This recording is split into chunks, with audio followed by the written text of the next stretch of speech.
गति अभ्यास से प्रैक्टिस कर रहे आंसली परीक्षार्थियों के लिए आज का डिक्टेशन शुरू होता है।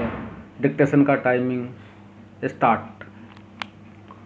सभापति महोदय, आज हमारे देश में जो ऊपर से लेकर नीचे तक शिक्षा दी जा रही है उसमें व्यवस्था ही एक कारण है जिसकी वजह से शिक्षा का स्तर गिरता जा रहा है। मेरा अपना विचार है कि जो शिक्षा प्रणाली है और जिस रूप में शिक्षा दी जा रही है वही अनुशासनहीनता का भी कारण है। अपने देश और प्रदेश में हर एक की अपनी अपनी भाषा है और वह बालक जो इस देश में पैदा हुआ है, जो अपनी मातृभाषा की गोद में पला है, उसको यदि अपनी मातृभाषा में ही शिक्षा दी जाए तो मेरा विचार है कि शिक्षा का स्तर ठीक हो सकता है।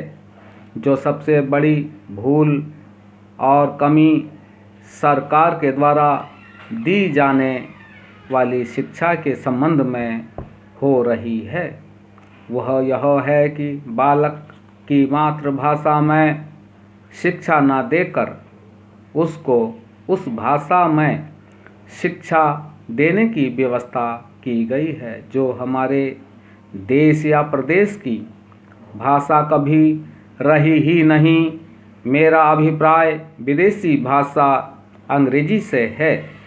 मैं यह मानकर चलता हूँ कि जब से यह भाषा इस देश में आई है, चाहे वह किसी कारण से आई हो, इसे आप भी और इस माननीय सदन के सदस्य भी जानते हैं कि उससे बुरे परिणाम ही निकले हैं।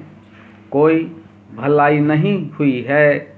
इस देश को जो हानि हुई है वह किसी से छिपी नहीं है। हम देख रहे हैं कि हमारे यहाँ जितना फैशन बढ़ रहा है और जितनी वेशभूषा बिगड़ रही है वह सब अंग्रेजी भाषा के ही कारण है।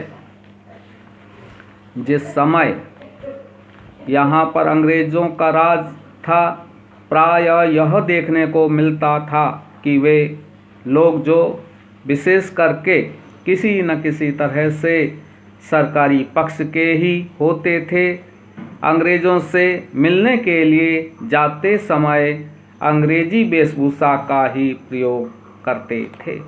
परंतु यह इस प्रदेश और इस देश का दुर्भाग्य है कि अंग्रेज़ों का राज्य समाप्त हो जाने के बाद भी लोग उनकी वेशभूषा को पहनते चले जा रहे हैं। इससे जो प्रभाव हमारे देश के फैशन पर पड़ा उससे लाभ के बजाय हानि ही हुई है और हो भी रही है। मेरा ऐसा विचार है कि अंग्रेजी वेशभूषा से इस देश को बहुत हानि हुई है।